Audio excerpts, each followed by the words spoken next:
খুলনায় টানা বৃষ্টিতে জীবনযাত্রা বিপর্যস্ত, তলিয়েছে পুকুর ঘের, দুর্ভোগে নগরবাসী। তথ্য ও ভিডিও চিত্র পাঠিয়েছে মোহাম্মদ রাজু হাওলাদার। বঙ্গোপসাগরে সৃষ্ট নিম্নচাপটি গভীর নিম্নচাপে পরিণত হয়েছে। এর প্রভাবে সারা দেশে ভারী বর্ষণ শুরু হয়েছে, সাথে বইছে ঝোড়ো বাতাসও। চট্টগ্রাম, কক্সবাজার, মংলা ও পায়রা সমুদ্র বন্দর সমূহকে ৩ নম্বর স্থানীয় সতর্ক সংকেত দেখিয়ে যেতে বলা হয়েছে।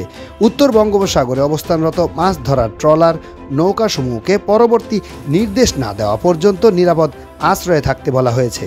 এদিকে গত ৩ দিনের টানা ভারী বৃষ্টিতে তলিয়ে গেছে খুলনা নগরের বিভিন্ন সড়ক, বাসাবাড়ি, পুকুর ঘের। ফলে ভোগান্তিতে পড়েছে গাড়ির চালক, যাত্রীসহ সাধারণ খেটে খাওয়া মানুষ। বৃষ্টি ও দুর্যোগপূর্ণ আবহাওয়ায় পানিবন্দী হয়ে পড়েছে খুলনার নিম্ন অঞ্চল। পানি দ্রুত সরে যেতে না পারায় নিম্ন আয়ের ও খেটে খাওয়া মানুষ যেমন দুর্ভোগে পড়েছে, তেমনি এ এলাকার বিভিন্ন শিক্ষা প্রতিষ্ঠান সহ ঘরবাড়ি পানিতে তলিয়ে গেছে। শহরের জলাবদ্ধতা নিরসনে বাস্তবায়িত বিভিন্ন প্রকল্পে গত ৬ বছরে খুলনা সিটি কর্পোরেশন খরচ করেছে ৫২৩ কোটি টাকা। এ সময়ের মধ্যে পুনর্নির্মিত হয়েছে ১০৪টি ড্রেন, সংস্কার চলেছে আরও ৪২টির। পুনর্খনন করা হয়েছে ময়ূর নদী সহ ৭টি খাল। কিন্তু এত বিপুল অর্থ খরচ ও কর্মযজ্ঞের পরেও পরিস্থিতির কোনো উন্নতি হয়নি। গত শুক্রবার বিকেল ৪টা থেকে শুরু হওয়া এ বৃষ্টি এক নাগারে চলছে আজ সোমবারও। আবহাওয়া অফিসের দেওয়া তথ্য বলছে, গতকাল রবিবার পর্যন্ত খুলনায় মোট বৃষ্টিপাত হয়েছে ৮৫ মিলিমিটার। সরজমিনে দেখা যায় নগরীর শান্তিধাম মোড়, Tutpara, Baitipara, sir Iqbal road, Shamsur Rahman road, royal মোড়, সোনাডাঙ্গা, মোল্লাবাড়ি, খালিশপুর, মুজগুন্নি, বাস্তুহারা কলোনি, হাউজিং এলাকা, ফুলবাড়ি গেট, রেলিগেট, মহেশ্বরপাশা, দৌলতপুর, নতুন রাস্তা মোড়, আলমনগর, নেভি চেকপোস্ট, রায়ের মহল, বয়রা বাজার, গল্লামারি, নবীনগর সহ বিভিন্ন এলাকার সামনে হাঁটু সমান পানি। চরম ভোগান্তিতে পড়েছেন নগরবাসী।